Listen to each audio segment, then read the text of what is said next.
anything that's not already, written out somewhere, but it might bring clarity, and maybe some of your clarifying questions might be useful, for a little bit later. Brooklyn's going to be a touch late. I think she's subbing today, if I remember correctly.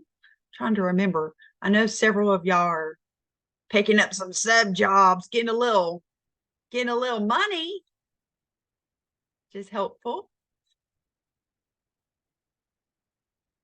Okay, so I'm going to go ahead and first I'm going to share screen, and this will help us calibrate. Let me turn the sound on.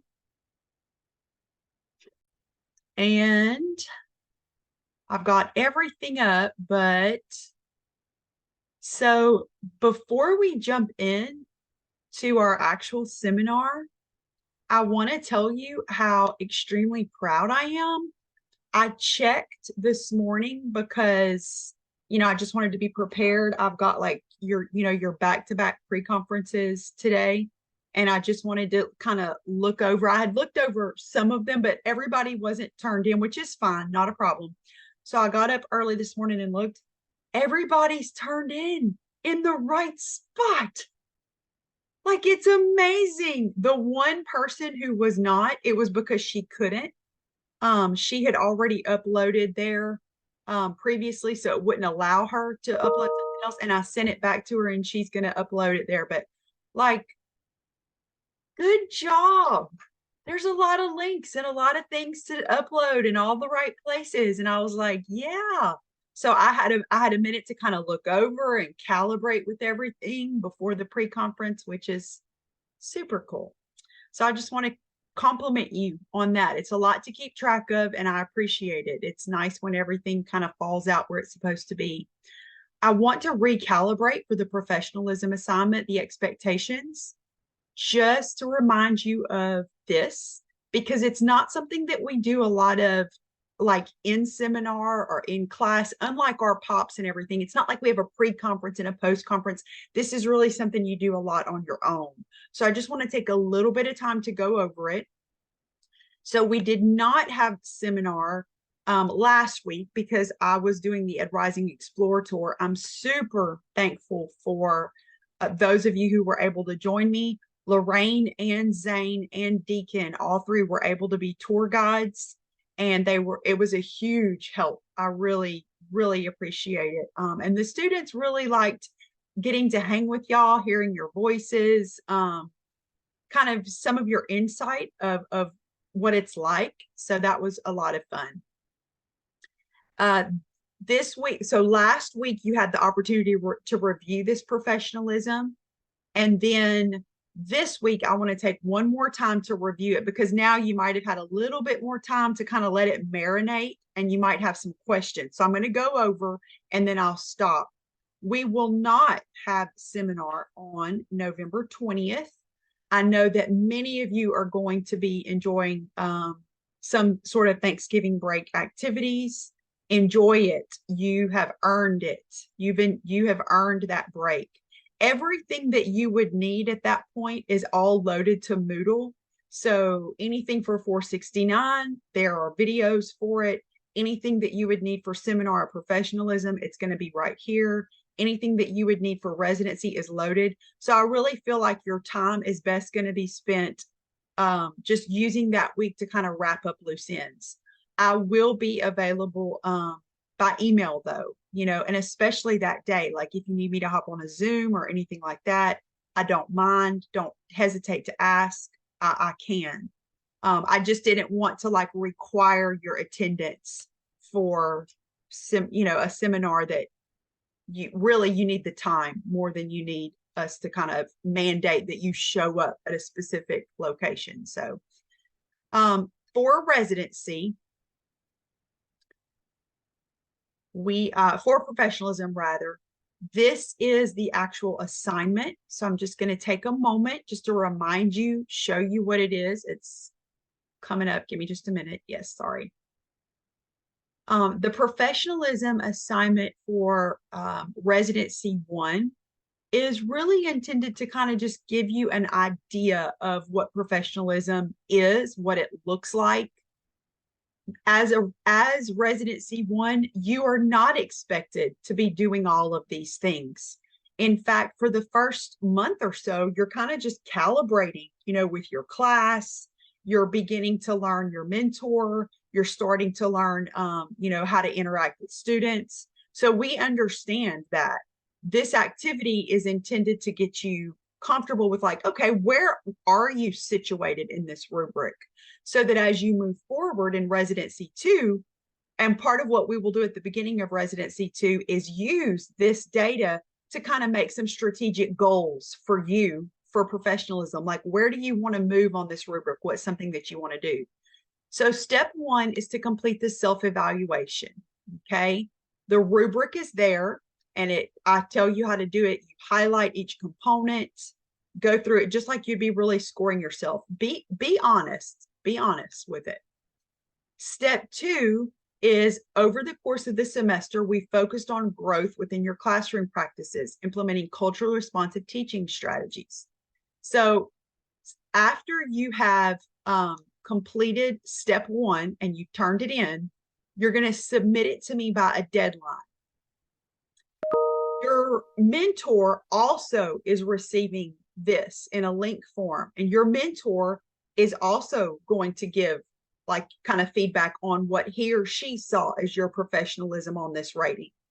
Then, because they're with you all the time, then I am going to weigh in on what I have been able to see on your professionalism development. So we take those three pieces of data and I put it together in a little package for you, and I give it back to you. Okay. So once I give it back to you, then you are going to complete step two, which is this reflection piece. That's where the majority of your grade for this comes from, is from the actual reflection. All right. If we just scored you purely on the rubric, then you might not do so well. You understand what I'm saying? Like, that might not be a very good grade, but it's not. We're putting those three pieces of data together, and then we're putting that together so that you can reflect on and talk about your professionalism and where you want to grow.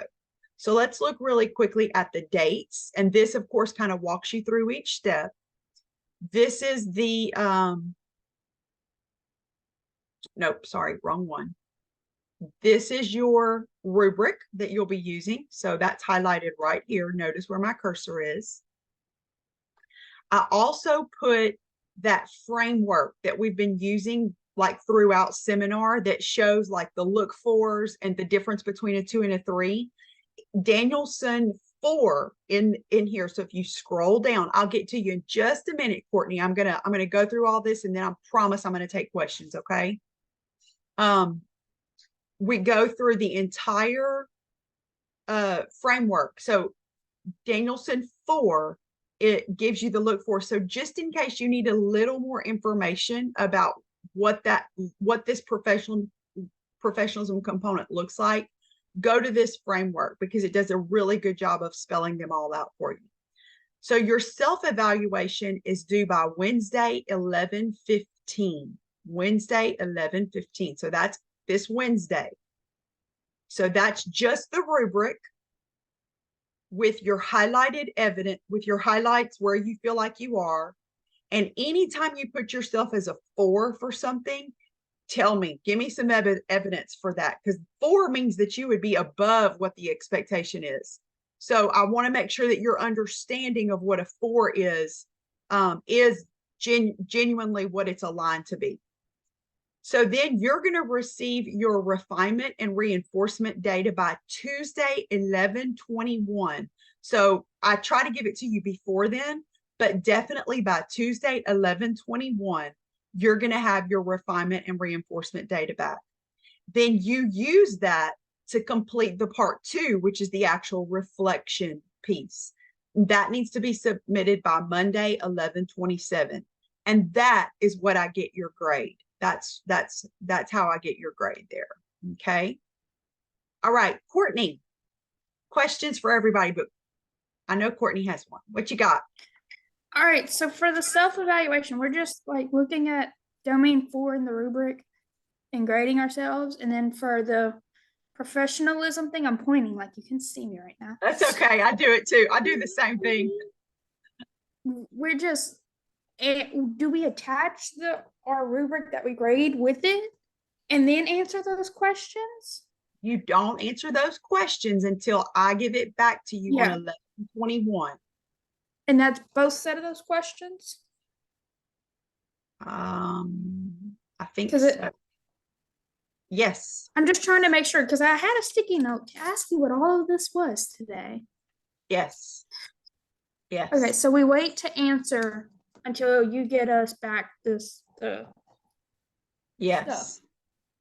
Okay. Now, you could probably do like question number, if you wanted to get ahead, I know you like to work ahead. So like question number 1, that's not dependent on the feedback. It's about challenges and celebrations. Yeah. Using the data from your pop cycle observations, that you could answer that one. You could answer question number 2. As a student educator, how do you plan to continue to grow and improve your craft? You could even answer that one. Okay. So probably part 1, you could probably do a lot of that. Part All 2 right, and then all this has to be 2 to 3 pages long, together. Yes. and that's with the rubric, or no? The rubric's going to be separate because that's turned Okay. into, this is a set. Yeah, right. So Okay. just the writing. The rubric doesn't count in your page limit. Okay. Other questions?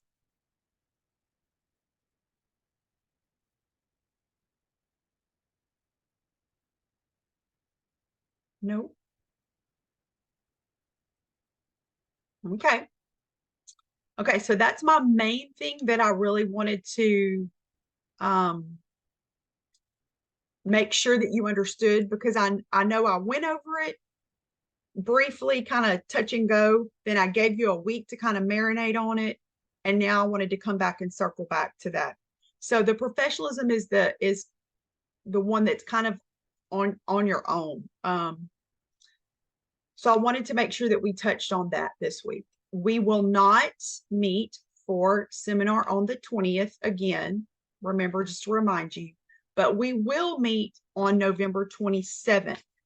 On November 27th, it will be very short. It is only 8 to 8:30. So you might want to write that down. That'll kind of help you make your plans for that day. I start our post conferences. So this is what I have for our post conferences. Lorraine is 9 to 10. Courtney will be 10 to 11. Deacon will be 11 to 12. Lisa will be 12 to 1. Brooklyn will be 1 to 2. Zane will be 3:30 to 4:30, and that's on Monday the 27th. Switching over to Tuesday the 28th, Maggie, I have you at 9 to 10, and Aubrey from 10:30 to 11, and then Samantha from 2 to 3. So boom, boom, boom, boom, boom, boom. Yeah. The other thing that I wanted to talk about is, let me see, I'm trying to remember. Oh, I already put this in the email. Unlock Education. So Dr. Williams sent you, if you haven't looked at it already, please make sure you check it out. But Dr. Williams emailed you your calendar for residency 2. I think most of the dates are identical to what she had at the beginning of the school year. Maybe one has changed. I'm not positive about that, but she sent that on, I don't remember when, Friday, maybe. Maggie? I did not get an email from Dr. Williams with the schedule because I saw that in your email and I was confused, and I went back and looked and I never received anything. Really? Is it an announcement maybe? I'm not sure. It is under announcements as well. Which announcements is it on, Lisa? Is it like your overall residency one? I think it was. It's in that 23-24 cohort. Yeah. That might be what it is.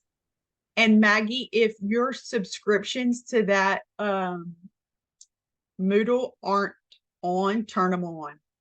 So you can get, because that way it'll go straight to your email when she puts stuff up there. And if you need help with that, I can help you. I will send it too, though. I'm just making a note of this right now. I saw all y'all's names on there. But I will also send you the calendar just to make sure everybody has it. And I'll put it on our site as well. I saw everybody's name, so I didn't want to resend it and be like, because you know how it is when you get the same email 20 times from 20 different people, it's kind of annoying. So I didn't want to do that, but Brooklyn. Yes, so I haven't noted that we have a workshop on the 28th. Because like Dr. Williams at the beginning of the semester sent out one of those like RSVPs that we're supposed to sign into. So I signed up, and so like I was checking my calendar on like my Outlook, and it shows that we have a residency one final workshop. And I also checked on the calendar for fall 2023 workshops, and it's also on there. Did you know anything about that? Like, is that something that we're doing, or? I didn't have it on my, I don't have it on mine. So let me double check.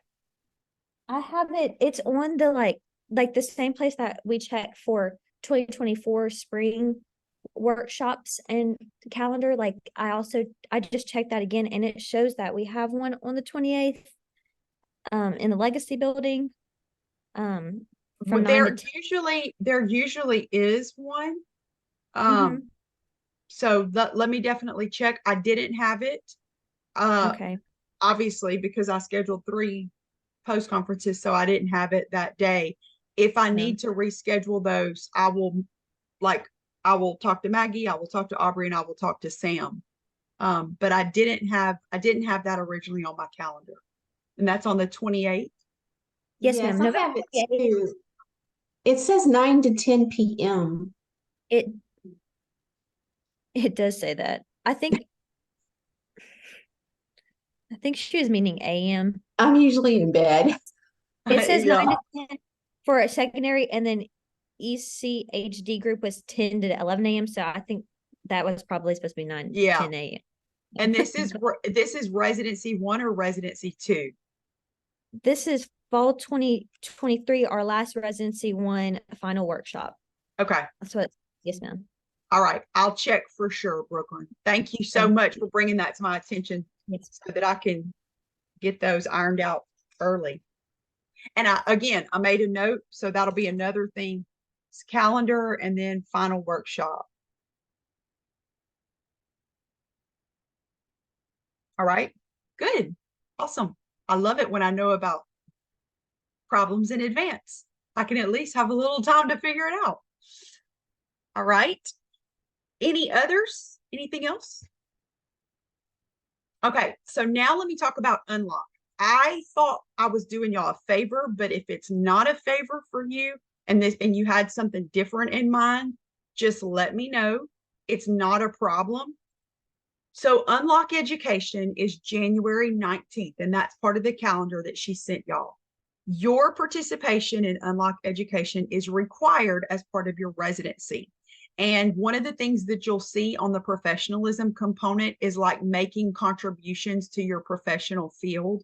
And you typically do that through conferences, presentations, research, things like that.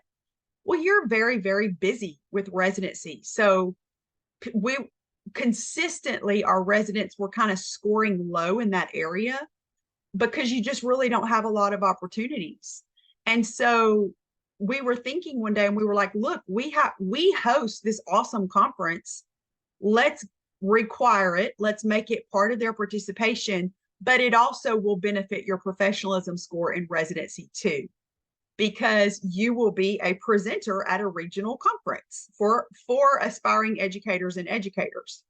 So in doing all this, kind of what's been happening through the years is there have been some presentations that have shown to be like super successful and popular for our participants in Unlock Education they come, it's aspiring educators. It's around 180 is what we've been having.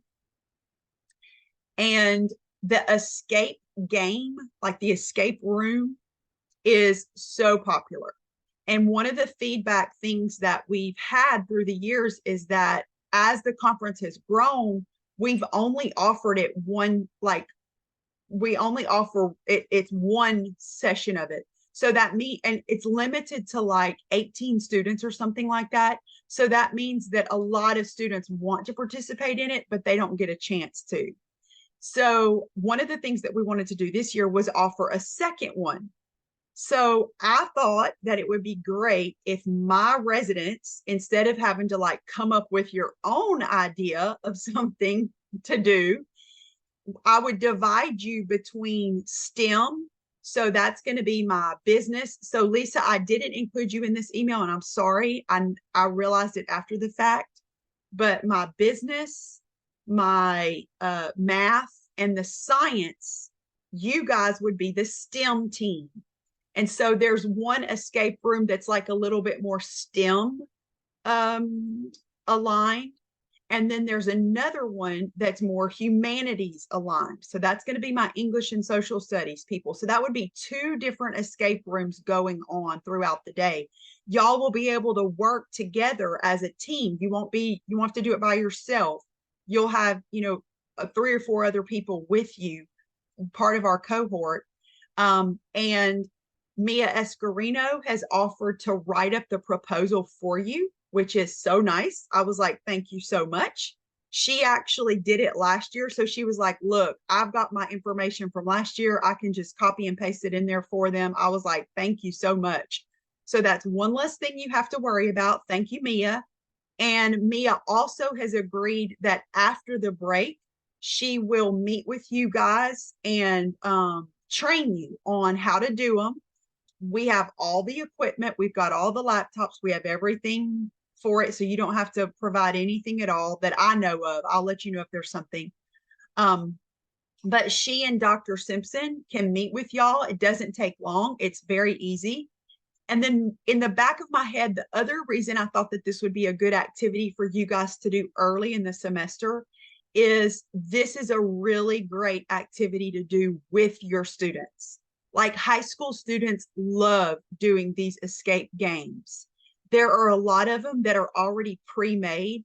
Aubrey, I was thinking about you when you were doing Hatchet. There's actually, which I know that Residency 2, you guys are beyond Hatchet now, I know that, but there's actually a really fun one created for Hatchet. Like it's already created, like it's already done.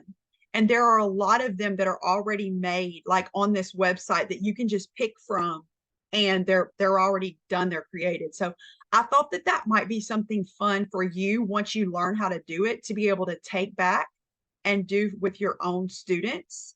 And just giving you a hint, not trying to tell you what to do, they make really awesome pop evaluations, really great pops.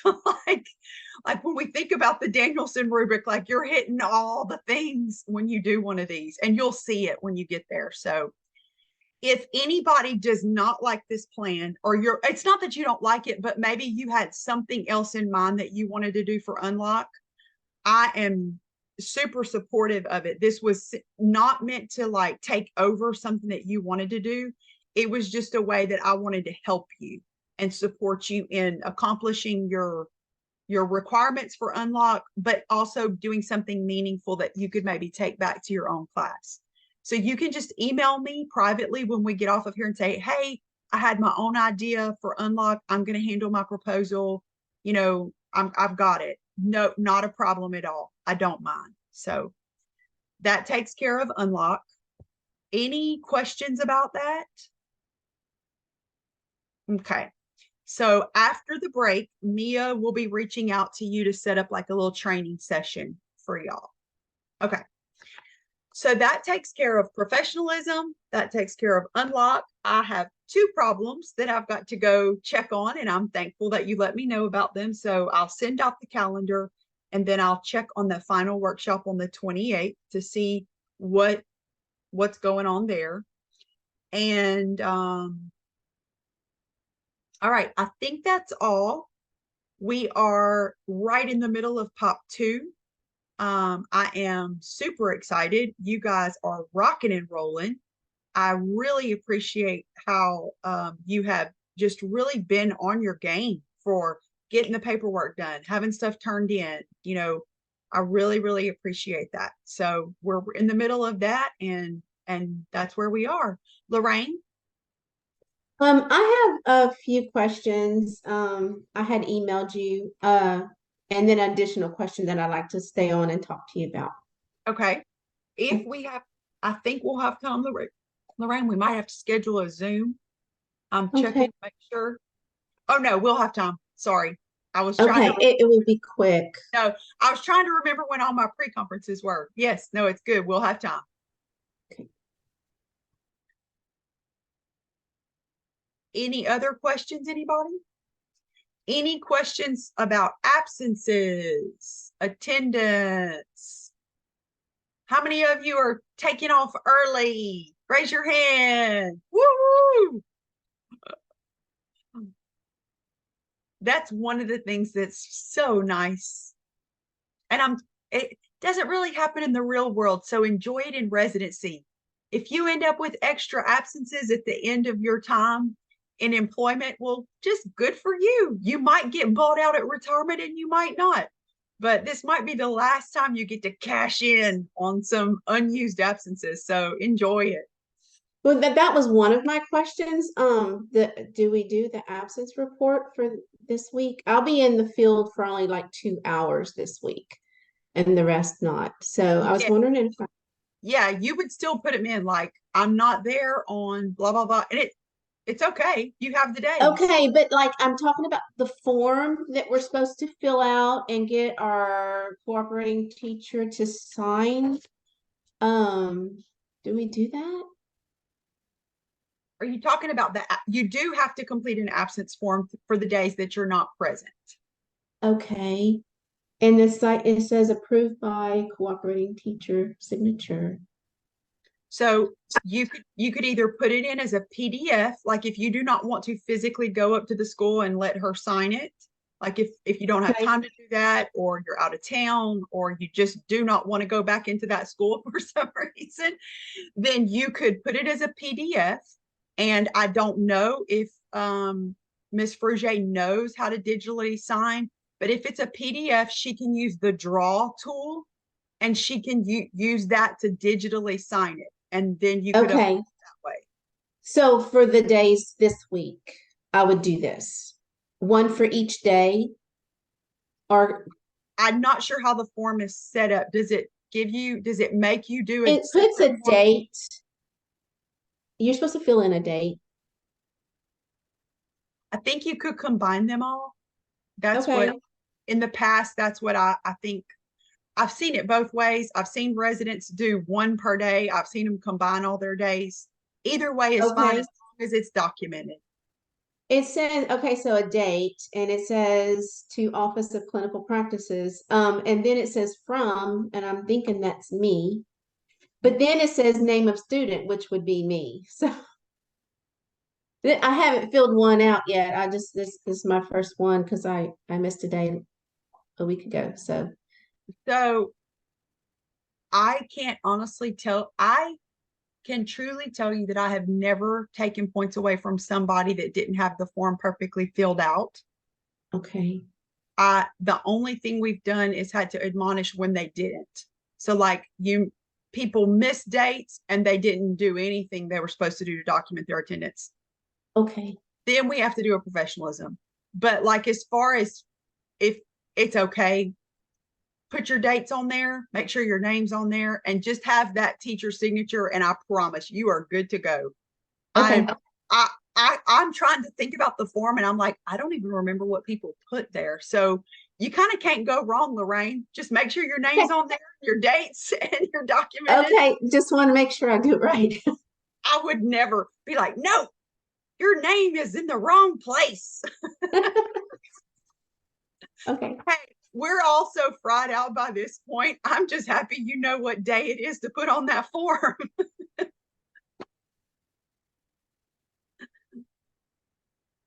But yes, I had a couple of questions about like, can I miss this week? Like, I've got absences. Is this okay? Because it feels like, oh, yes, you really can. You really, really can. It's nice. And somebody said, do I have to have some sort of excuse? I was like, no, that's your days. You get to use them. It's so nice. You've earned it. You've earned it. And sometimes it doesn't work out, which is why we have this cushion, like, especially during like when COVID was at its peak. Oh my goodness. It was, we were all having to go into that reserve week. If a resident got COVID, I mean, they were out for a full week, like there was nothing, there was no way around that. And so we were having to go into this week and then even the week after Thanksgiving where we've got that little cushion. So that's why we build the cushion in, because things do happen and people do end up having to use those. And that's what it's for. But for those of you who haven't had to, it is a very nice perk just to be able to enjoy your days. So definitely fill out the form. So thanks for clarifying that. Definitely still fill out the form because we still need to know that it was an absence. And we have to turn that in, like, as far as like Dr. Williams in the, Mr. DeWitt keeps track of it for every resident. So at the end, when we turn in your hours for certification, we show that we've documented all of your days. But yes, you do turn in the form, but enjoy your days for sure. Samantha? So if we haven't used over 5 absences, then we don't have to go over past Thanksgiving break. Right. All right, thank you. And congratulations.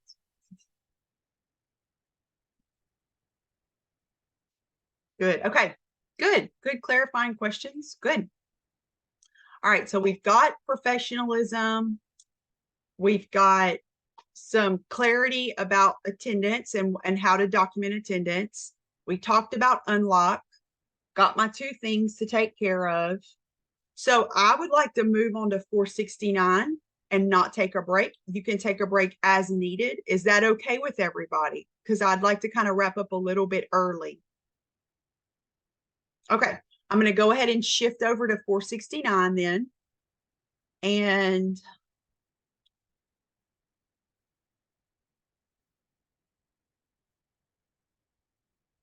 where did I pull it up? Here it is. Okay. So let me go ahead and pull up our course calendar. And we've got, is this right? Yes, this is right. So we are on 11/13 today. Cannot believe that. I basically spend all of November saying I can't believe it's November. It's very weird. But on Sunday, 11/19 is when stage 3 is due. So before we jump into an overview of stage 4, which is very brief, do we have any questions about stage 3?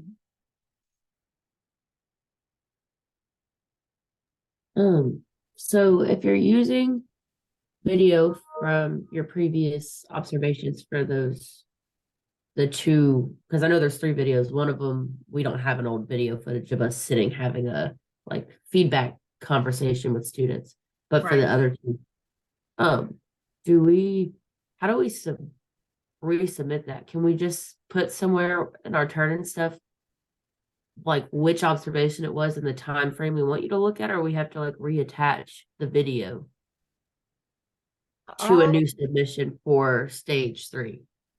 Yes. So I'm trying to remember where it talks about the submission. So what my students have done in the past, I'm trying to think, there's no template for this one, is there? I'm trying to make sure it didn't change. What my students have done in the past is they will put the link. So remember your OneDrive, all your OneDrive videos have a link. So they would put whatever the task was, they would label it like on it, just on a Word document. They would put the link and then they would put the timestamp they wanted me to look at for that. Okay. And that's perfect. Okay. And then for stage 3, task 1, yeah, okay, on here. Says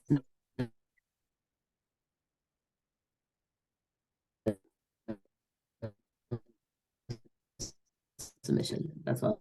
Just to get task 1 is telling you, here's what you need to do for further tasks. Okay. Yeah. Yes, that's correct. Yeah. And then so for example, even if you ended up, Maggie, like one of the things that you mentioned was I might have all the videos that I need except maybe this one type. I've got to do this one type, maybe a small group or something like that. You would do it the same way that you do your pops and stuff, upload it to the OneDrive, and then that's your link that you'll link and put the timestamp, which you wouldn't have to put the timestamp for that one because that's probably all that the video is, probably.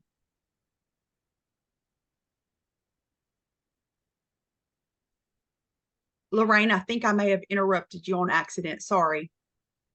Do you have a question?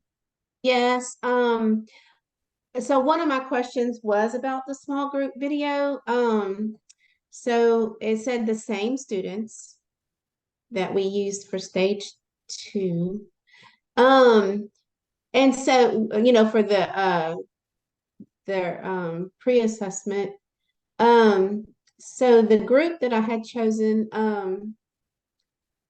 2 of them have well, one's a perfect paper, the other one is almost perfect, just a minor error. And then the other 3 that's in that group, they don't have the same errors. And so I'm wondering, how am I supposed to do? I thought the small group was supposed to be like you address a misconception that they all have, but mine don't have all the same thing.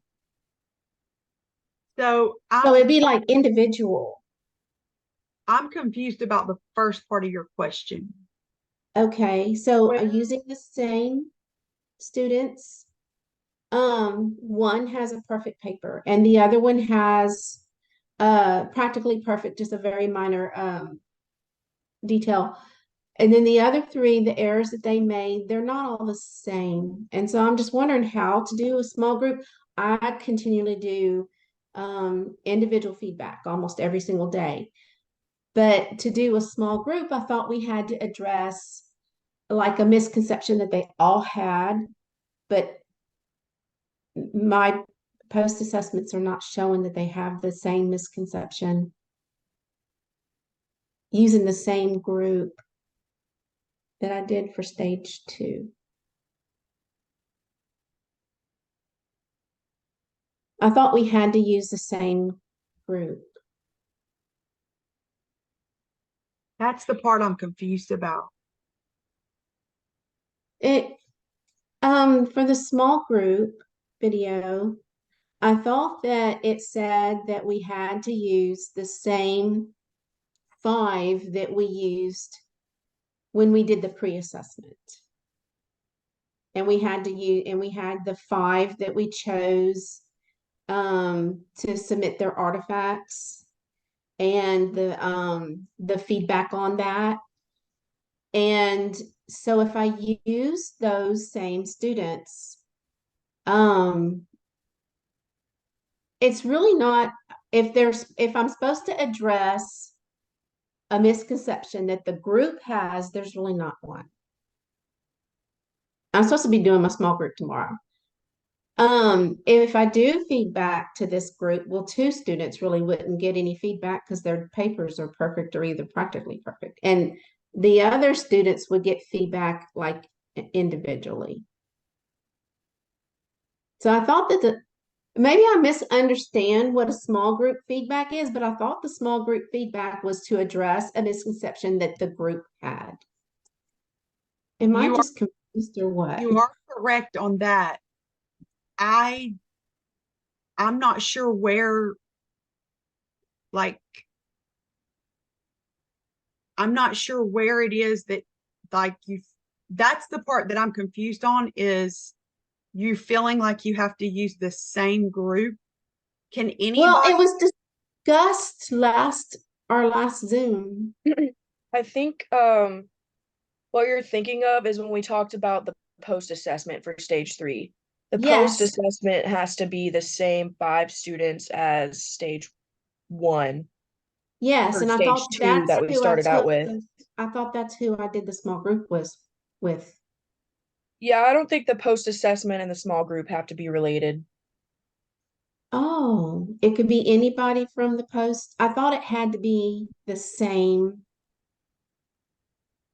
group. Okay, well, I can dig through there and find a group that had the same misconception. I was So thinking I had to use the same 5 students, and it's like, mm-mm. I was looking at it this weekend, it's like these 5 students don't have the same misconception. Mm-mm.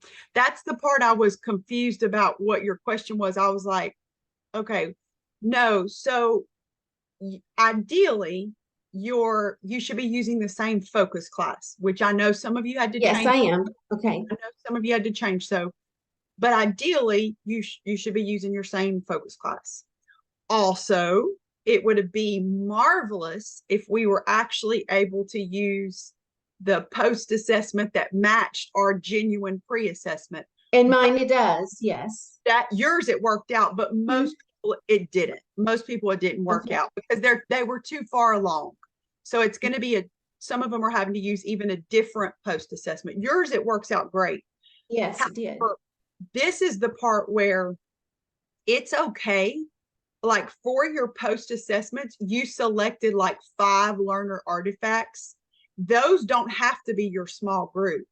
Your Okay, that's my confusion. your small group is going to be determined by the data that you get in your student achievement chart and your item Okay. analysis. That's what's going to determine. your- Okay, yeah.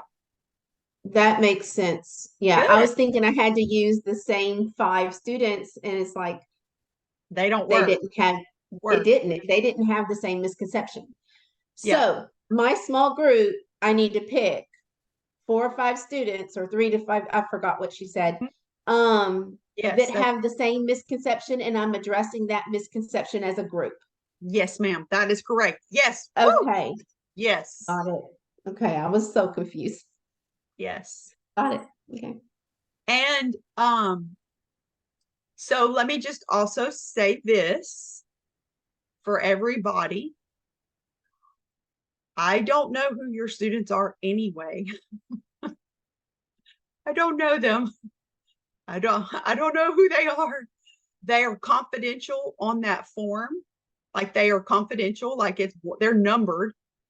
And even on the video, I'm not gonna know. I may know a couple of the names of your students just from visiting your classes and like seeing your videos and stuff, but I still wouldn't know it because they're going to be numbered on that form. So we want to think about the key takeaways that we're trying to get here are what we're trying to do is demonstrate in this video that we know how to use data to select students that need specific small group instruction. So some specific, basically like readdressing and redirecting of some misconceptions that they had in the assessment. So again, I would never like not give you credit and say, that student is not on, this isn't the right, I would never, because that's not the point of what we're asking you to do here. So I don't want you to be worried that I would ever take off points and go, this is not the same student as that. I would never do that. Because the point is, what we're trying to get you to do with it is use data, select students who have need, and then what you do all the time so well in class is that one-on-one, or in this case, one on small group, where you're specifically targeting one area of need. That's something Okay. You already shine at that. Thank you. Now, as far as students remaining anonymous, is it okay to use their name in the small group? It is Okay. okay. Yes, that is complete. In fact, this is where it kind of can be conflicting because it's culturally responsive for us to like call them by names and use their names. But that's why we have a safe place for the videos. We upload the videos to a secure server, and we have that agreement with the school districts for that. So, and all of the students in your classes, that's already done for you. That's one thing you don't have to worry about. That's all taken care of. So those are very good questions, but yes. I know I saw another hand.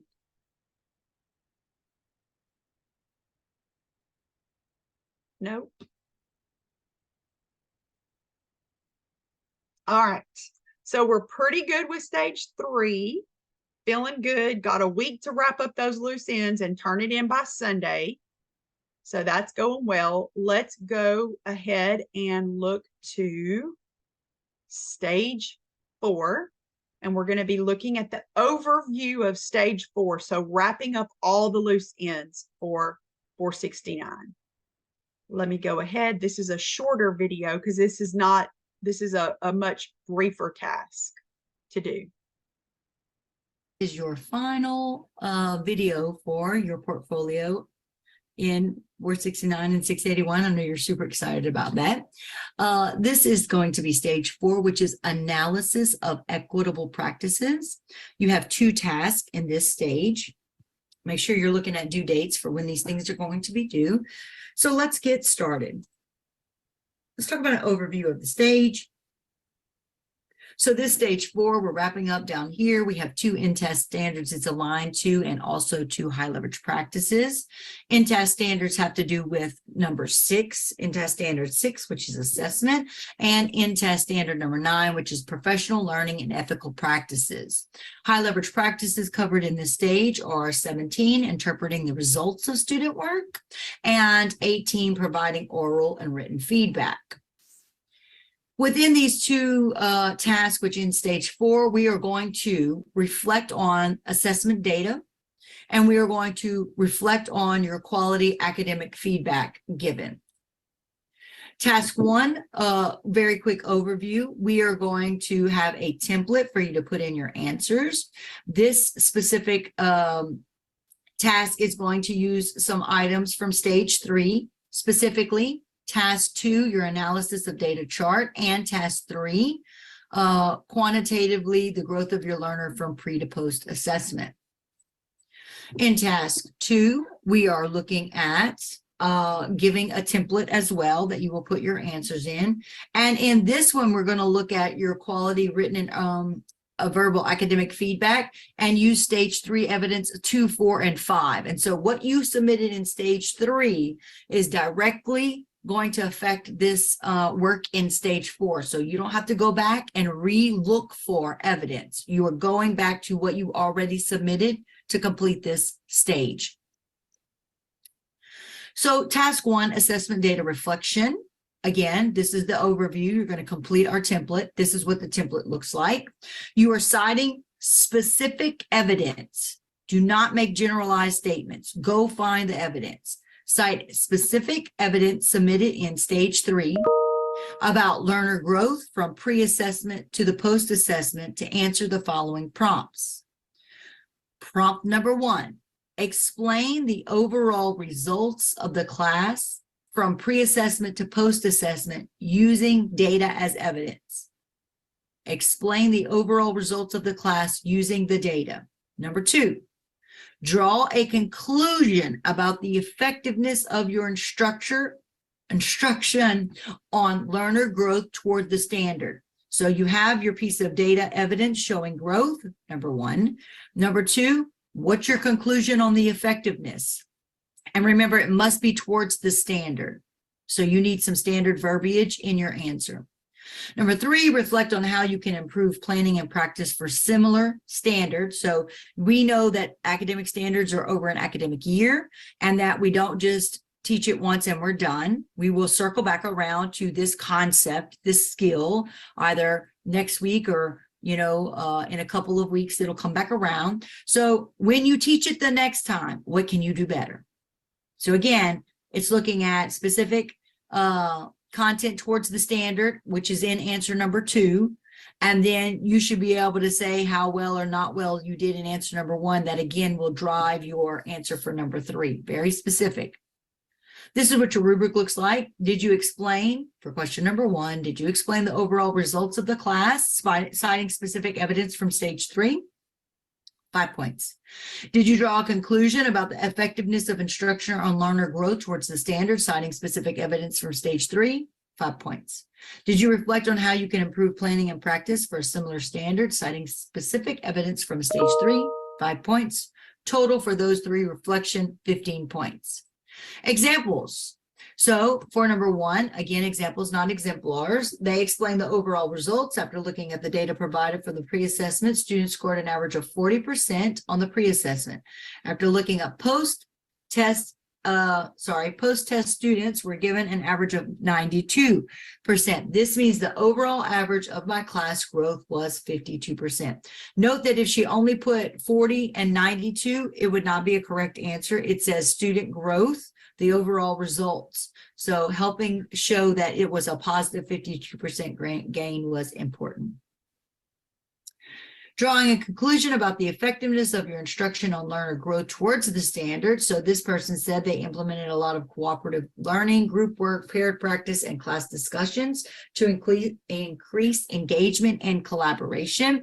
As a result, they became better at the use of academic vocabulary, which we know is important, coach one another through problems, and increase their problem-solving skills without guidance from the teacher. And this is important because we know that we are only one adult in a room of a whole bunch of children that all need our support. So having a cooperative group and students that are willing to help each other is important.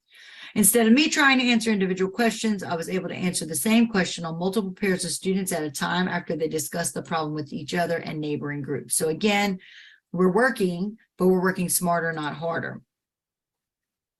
And then number 3, reflect on what they can do to improve for the next time. When moving towards the next lessons, I will continue to chunk our lessons and practice problems to alternate between direct instruction and paired practice to give students a chance to work new problems in groups and slowly transition towards student-led learning, which we know is the gradual release model, right?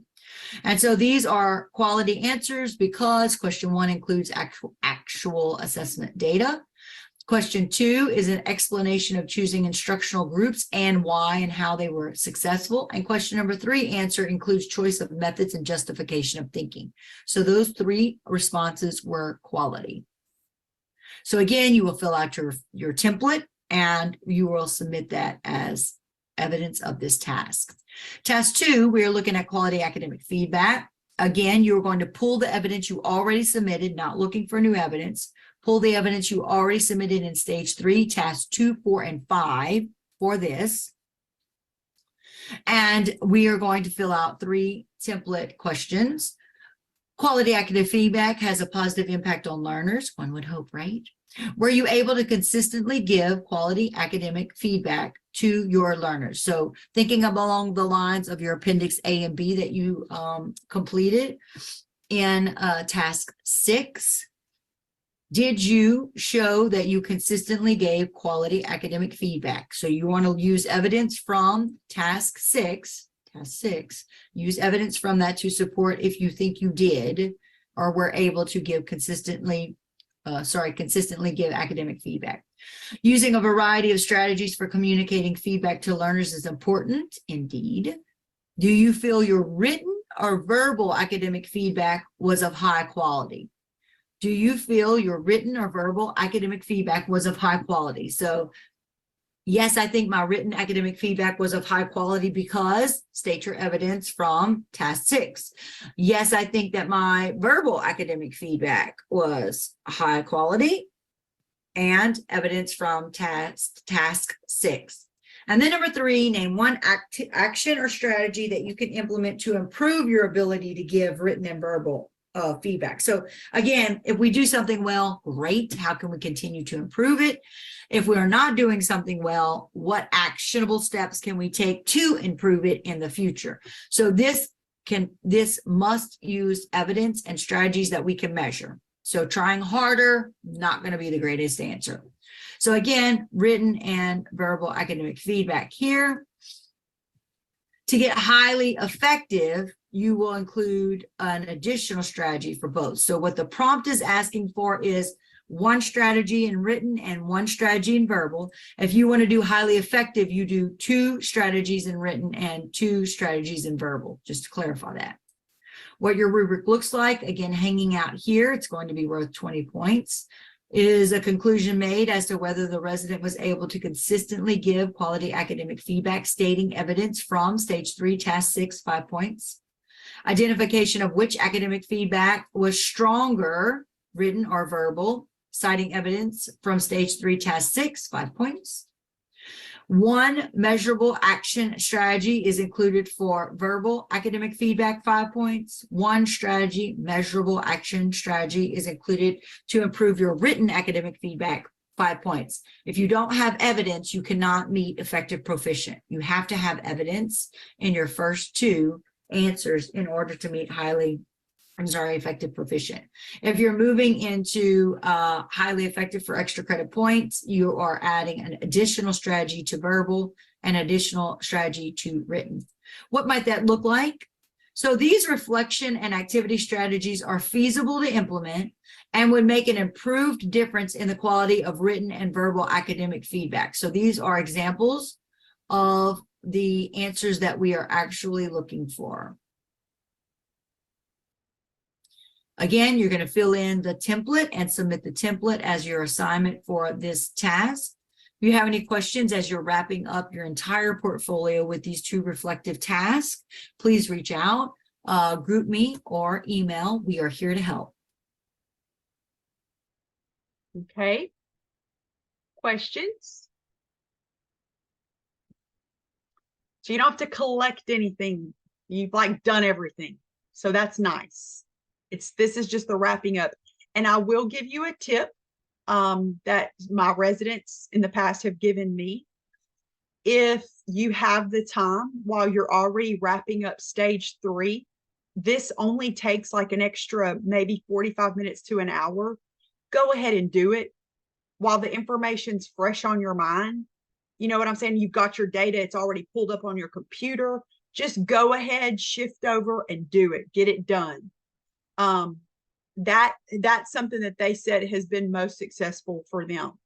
One of the things I want to address right now, because we have talked about it, but I know that when you get into it, you're gonna need that the reassurance that it's okay. So when you're getting your collective like data, like she talks about up here, where you take the post and you do the pre and the post, and Lorraine is fortunate because she actually used her post, the same post. So it's going to work out great for her. But many of y'all, your post, I know, was different than the content that you had for your pre. That's okay. I know that. I understand that. You still go through the steps as if they were aligned. Because the point that you're trying to get out of this is to actually see how data would help you reflect on things. Ideally, when you're in the field and you have your own class, you would be doing this every unit. I'd be looking at a pre, I'd be looking at a post, I'd be looking at if my students grew, and then I'd be doing some reflective activities to see like, what do I need to reteach? Did I give good feedback? Things like that. So you're still getting the skill, even if the timing didn't work out perfect for your pre and post. So it's okay if the content doesn't align. All right. Any other questions at this point about the stage 4? Stage 4 is easy compared to the other ones. It's like a zip, zip, zip. So that's helpful. Okay. One more thing that I want to go ahead and do is look at the course calendar. So just to get an idea, stage 3 is due Sunday, 11/19 at midnight. Stage 4 is due Sunday, 11/26 at midnight. So that's why there's a really tight turnaround there, and it's Thanksgiving week. It's easy to forget it and drop the ball. So that's why I say just carve out an extra hour and get stage 4 done while you have stage 3 up. And then the last thing is your course reflection, and that's due 11/27 at midnight. Again, another tip, I know your time might not work out, but what I have noticed is if my residents will just tack on extra 2 hours when they're doing stage 3, they can actually knock out stage 4 and the course reflection, and they can have 469 wrapped up by 11/19 and not forget anything, not drop the ball, and do some quality work. So that's just a tip. It'll take you an extra hour to 2 hours to finish stage 4 and the course reflection, but it's worth it in the long run because it's all wrapped up for you. So that's just a tip. Courtney? So I see that it says something about field experience submission. So we still have to submit all our hours in that link form that we usually do. You do it right here. So let me show that to you. So that's going to be, if you go at the top of 469,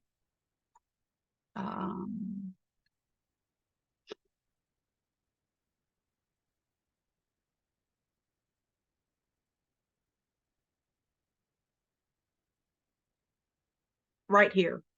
So this is where it says field experience hours at the top of 469. It walks you through how to do that. So 469 requires you to do 20 cumulative hours. And if you look, she actually put a little chart here that shows you where you got all your 20 hours for this course. And all you do is complete that and then screenshot it and put it right. You have to enter them though in that little tiny URL. Looks like this, remember? So you enter them there, and that is the database that keeps all of your hours for all of your courses for your teacher certification. And that's at the top of 469. So that's the field experience hours. And then this is the course reflection. And it's a little PowerPoint. It walks you through it. And basically it's just kind of giving some feedback on the course, what you learned, kind of the usual wrap it up kind of thing.